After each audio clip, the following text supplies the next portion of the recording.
Hello students and welcome to Virtual Learning Network.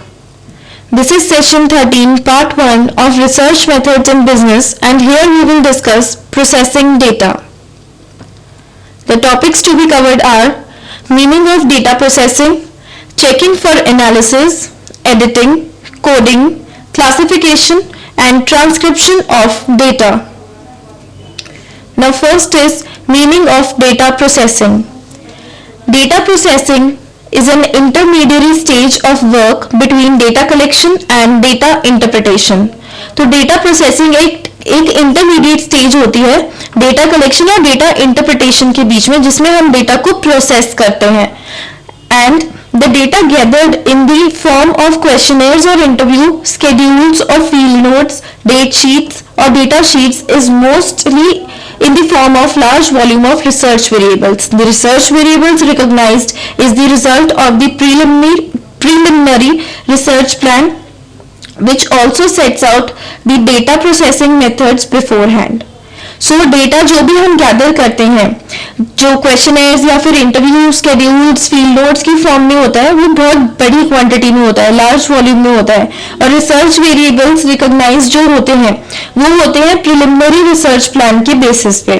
So processing of data requires advanced planning, and this planning में cover such aspects as identification of variables, hypothetical relationship among the variables and the tentative research hypothesis. So जो भी हम data processing करते हैं उसके अंदर अलग अलग स्टेप्स होते हैं, जैसे कि वेरिएबल्स की आइडेंटिफिकेशन, उनके बीच में रिलेशनशिप स्टैब्लिश करना और फिर research hypothesis. Now the various steps in processing of data may be stated as identifying the data structures. जो भी हमारे डेटा स्ट्रक्चर्स हैं उनको आइडेंटिफाई करेंगे. Then we will edit the data, then coding and classifying the data, transcription of data and tabulation of data. Now we will discuss them one by one. So first is checking for analysis. Now the main criterion in this is to define the data structure. तो basically ये first step होता है जिसमें हम data structure को identify करते हैं और फिर डिफाइन करते हैं. A data structure is a dynamic collection of related variables and can be conveniently represented as a graph where nodes are labeled by variables. So data structure एक dynamic collection होता है. Dynamic मतलब pertaining to change, जिसको हम बाद में change भी कर सकते हैं. इसके अंदर related variables होते हैं, यानी कि वो variables जो आपस में related होते हैं, और साथ में इसको एक graph की form में represent करते हैं, जहाँ पे जो graph की nodes हैं उनको हम variables से label करते हैं. Now the data structure also defines and stages of the preliminary relationship between variables or groups that have been pre-planned by the researcher. So जो data structure होता है वो हमारे पास preliminary relationship भी बताता है stages के बीच में, variables के बीच में. A sample structure could be a linear structure in which one variable leads to the other and finally to the resultant end variable. Next is editing. Editing is the process of checking to detect and correct errors and omissions. Editing एक process होता है. इसमें क्या होता है कि हम errors को डिटेक्ट करते हैं, उन्हें करेक्ट करते हैं और ओमिट करते हैं. Data editing happens at 2 stages. One at the time of recording of data and second at the time of analysis of data. So basically editing जो है डेटा की वो 2 stages में होती है. सबसे पहले तो तब होती है जब हम डेटा को रिकॉर्ड करते हैं और सेकेंड तब होती है जब हम डेटा को एनालाइज करते हैं. Now data editing at the time of recording of data. तो सबसे पहले है जब हम रिकॉर्डिंग के टाइम पे डेटा को एडिट करते हैं. Now document editing and testing of the data at the time of data recording is done considering the following questions in mind. So जब हम डेटा को या कोई भी डॉक्यूमेंट को एडिट करते हैं और टेस्ट करते हैं तो ये होता है डेटा रिकॉर्डिंग के टाइम पे, और इसमें कुछ क्वेश्चंस होते हैं जो हमें माइंड में रख के चलने चाहिए. जैसे कि are the data inconsistent, data अगर इनकंसिस्टेंट है तो उसको एडिट करेंगे.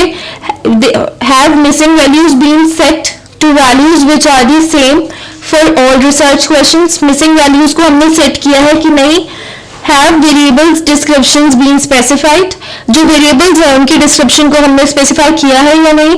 Then have labels for variable names and value labels been defined and written. जो भी हमारे variable names हैं या वैल्यूज हैं या जो भी लेबल्स हैं उनको डिफाइन करके ठीक से लिखा है या नहीं. So these are some of the questions that we would ask while editing data at the time of recording of data. Next is data editing at the time of analysis of data. Now data editing is also a requisite before the analysis of data is carried out. जब हम data को analyse करते हैं तो उसके लिए data editing भी जरूरी होता है. This ensures that the data is complete in all respect for subjecting them to further analysis. तो इससे ये इंश्योर होता है कि डेटा हमारा कंप्लीट है कि नहीं, ताकि हम आगे की प्रोसेसिंग ढंग से कर पाए. Now some of the usual checklist questions that can be had by a researcher for editing data sets before analysis would be: first is the coding frame complete? जो हमारा कोडिंग फ्रेम है वो complete है या नहीं?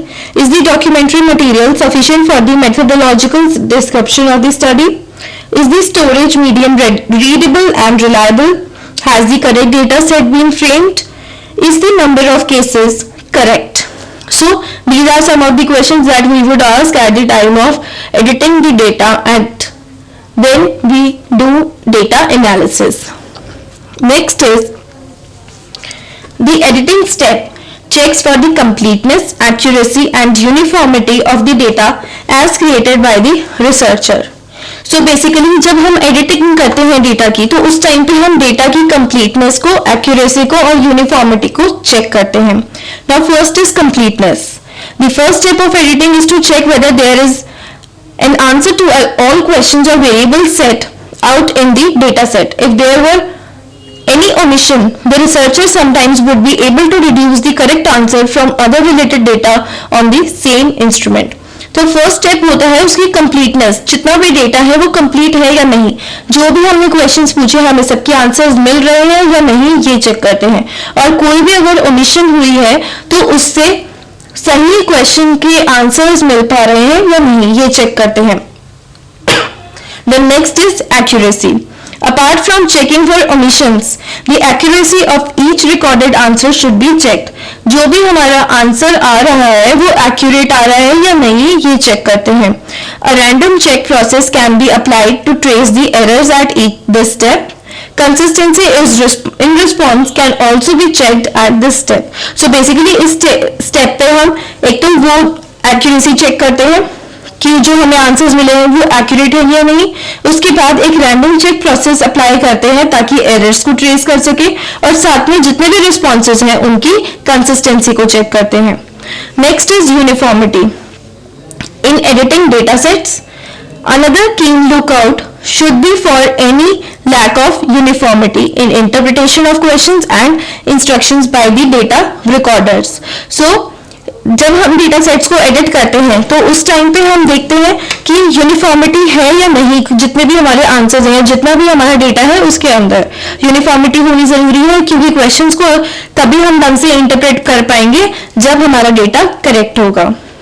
Then the final point in the editing of data set is to maintain a log of all corrections that have been carried out at this stage. So final point editing में होता है कि हम एक log file बना के रखते हैं जिसमें हम सारे के सारे अपडेट करते हैं कि हमने किस टाइम पे कौन से डेटा को कैसे मॉडिफाई किया था या कैसे अपडेट किया था, ताकि हमें बाद में डॉक्यूमेंटेशन से पता चल सके कि जो भी हमने करेक्शन किए वो कब की थी और उस करेक्शन का क्या इफेक्ट हुआ. The documentation of these corrections helps the researcher to retain the original data set. तो इन डॉक्यूमेंटेशन को रख के हम ओरिजिनल डेटा सेट को भी रिटेन कर सकते हैं. Then next is the coding. The edited data are then subject to codification and classification. फिर जो डेटा हमने एडिट किया है उसकी कोडिफिकेशन होती है, कोडिंग होती है और साथ में क्लासिफिकेशन होती है. Coding process assigns numerals or other symbols to the several responses of the data set. So जो कोडिंग प्रोसेस है उसमें क्या होता है कि हम अपने डेटा सेट को और जो हमें आंसर्स मिले हैं उसको न्यूमरल्स असाइन कर देते हैं, सिंबल्स असाइन कर देते हैं. So it is therefore a prerequisite to prepare a coding scheme for the data set. तो ये एक prerequisite होता है coding scheme के लिए ताकि हम अच्छे से data set को prepare कर सके. The recording of the data is done on the basis of this coding scheme. So जो हमारी recording होती है वो इसके basis पे होती है. The responses collected in a data sheet varies. Sometimes the responses could be the choice among a multiple response. Sometimes the response could be in terms of values and sometimes the response could be alphanumeric. So जो भी हमने response collect किया है data sheet में वो vary करता है. कई बार responses जो होते हैं वो multiple response में से एक choice होती है. कई बार responses होते हैं वो होती है हमारी values की terms में और sometimes जो response होते हैं वो हमारे alphanumeric characters होते हैं. So when codification is done, it is imperative to keep a log of codes allotted to the observations. These code sheet will help in the identification of variables or observation and the basis for such codification. So जैसे हम editing के time पे एक log file maintain करते हैं उसी time वैसे ही एक code sheet maintain करके रखते हैं coding के टाइम पे. Then next is now coding can be categorized in various types of coding. First is numeric coding. Coding need not necessarily be numeric. Coding जरूरी नहीं है कि numeric ही हो. It can also be alphabetic.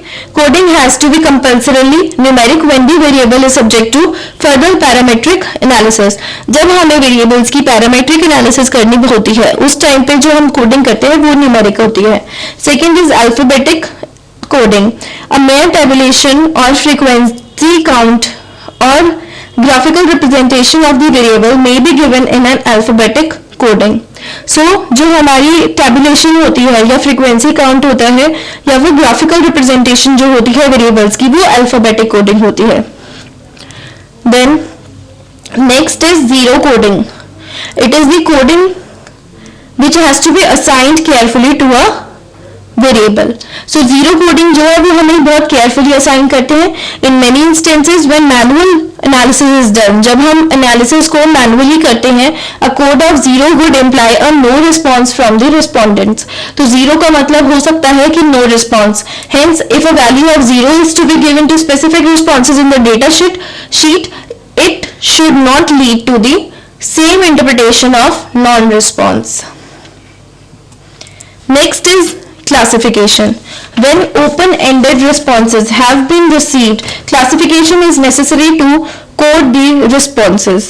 जब open-ended responses को हम receive करते हैं तो classification बहुत necessary होती है. A classification method should meet certain requirements or should be guided by certain rules. तो जब हम classification करते हैं वो कुछ requirements को ध्यान में रखते हुए करते हैं और कुछ rules को ध्यान में रखते हुए करते हैं. First is classification should be linked to the theory and the main aim of the particular study. तो सबसे पहले होता है कि क्लासिफिकेशन को थ्योरी से लिंक करना जरूरी है और साथ में जो थ्योरी का जो मेन एम है उससे लिंक करना जरूरी है. जो हमारी स्टडी है उसका एम ध्यान में रखते हुए क्लासिफिकेशन परफॉर्म करते हैं. The objectives of the study will determine the dimensions chosen for coding and the categorization should meet the information required to test the hypothesis or investigate the questions. Second is the scheme of classification should be exhaustive. That is, there must be a category for every response. So जो भी हमारी classification scheme हम लगा रहे हैं वो exhaustive होनी चाहिए. इसका मतलब है हर category के लिए एक response तो होना ही चाहिए या हर response के लिए एक category होनी चाहिए. For example, the classification of marital status into 3 categories, that is married, single and divorced, is not exhaustive because responses like widower or separated cannot be fitted into the scheme. So here an open-ended question will be the best mode of getting the responses. Then third is the categories must also be mutually exhaustive so that each case is classified only once. So जो categories हमने बनाई है वो mutually exhaustive होनी चाहिए ताकि हर case को एक ही बार में क्लासिफाई किया जा सके. This requirement is violated when some of the categories overlap और different dimensions are mixed up. Then the number of categorisation for the specific questions or observations at the coding stage should be maximum permissible since reducing the categorization at the analysis level would be easier than splitting an already classified group of responses. So जो हम categorization करते हैं किसी भी specific question या observation के लिए coding stage पे, वो maximum permissible होना चाहिए, क्योंकि जब हम कैटेगराइजेशन को रिड्यूस करेंगे एनालिसिस लेवल पे तो वो इजियर होगा, ना कि हम उसको ऑलरेडी क्लासिफाइड ग्रुप्स को स्प्लिट अप करें. तो इसलिए कैटेगराइजेशन रिड्यूस करना सही रहता है, तो इसलिए वो स्पेसिफिक होने चाहिए. Then next is the transcription of data. Now, when the observations collected by the researcher are not very large, the simple inferences which can be drawn from the observations can be transferred to a data sheet, which is a summary of all responses on all observations from a research instrument. So, जब observations हम collect करते हैं या कोई भी researcher collect करता है, वो ज़्यादा बड़ी नहीं होती साइज में, तो सिंपल इन्फ्रेंसेस जो भी हम ड्रॉ करते हैं ऑब्जर्वेशन से, उसे हम डेटा शीट पे ट्रांसफर कर सकते हैं, जो कि एक तरह से समरी होती है सारे रिस्पॉन्सेज की. So the main M of transition is to minimize the shuffling proceeds between several responses and several observations. The transcription process helps in the presentation of all responses and observations on data sheets, which can help the researcher to arrive at preliminary conclusions as to the nature of the sample collected, etc. जो भी transcription process होता है वो एक तरह से presentation में helpful होता है कि जितने भी हमारे रिस्पॉन्सेज हैं और ऑब्जर्वेशंस हैं डेटा शीट पे, उनकी प्रेजेंटेशन कैसे की जाए ताकि रिसर्चर को वो हेल्प कर सके एक कंक्लूजन पे आने में. Transcription is hence an intermediary process between data coding and data tabulation. तो डेटा कोडिंग के बाद किया जाता है और डेटा टेबुलेशन से पहले ट्रांसक्रिप्शन होता है. Then next is the methods of transcription. Now the researcher may adopt a manual or computerized transcription. Manual transcription भी हो सकती है, कंप्यूटराइज्ड भी हो सकती है. लॉन्ग वर्कशीट, सॉर्टिंग कार्ड्स और sorting strips could be used by the researcher to manually transcribe the responses, and the computerized transcription could be done using a database package such as spreadsheets, text files और other databases. So जितनी भी हमारी worksheets हैं, sorting cards हैं, strips हैं, ये होती है मैनुअली ट्रांसक्रिप्शन जब हमें करनी होती है मैनुअल ट्रांसक्रिप्शन के लिए, और स्प्रेडशीट्स, टेक्स्ट फाइल्स और जितने भी डेटाबेसेस होते हैं वो हमारे कंप्यूटराइज्ड ट्रांसक्रिप्शन के लिए यूज होते हैं. Then manual transcription. Now when the sample size is manageable, जब sample size छोटा होता है, then the researcher need not use any computerization process to analyze the data. उस टाइम पे रिसर्चर को कोई भी कंप्यूटराइजेशन की जरूरत नहीं होती, क्योंकि डेटा इतना स्मॉल है कि उसको हम मैनुअली कर सकते हैं. So the researcher could prefer a manual transcription and analysis of responses. Next is long worksheets. Long worksheets require quality paper, preferably chart sheets thick enough to last several usages. So long worksheets होते हैं जिसमें quality paper की जरूरत होती है, जैसे कि chart sheets की, जो कि इतने थिक तो हो कि वो काफी ज्यादा समय के लिए काम आ सके. These worksheets normally are ruled both horizontally and vertically, allowing responses to be written in the boxes, and if one sheet is not sufficient, the researcher may use multiple rule sheets to accommodate all the observations. Heading of responses, which are variable names and their coding, are filled in the first two rows of the long sheet, and first column contains the code of observation. Now here are some questions for you. First is, what are the types of coding? And second is, what is data classification? That's all for this session. Thank you and have a nice day.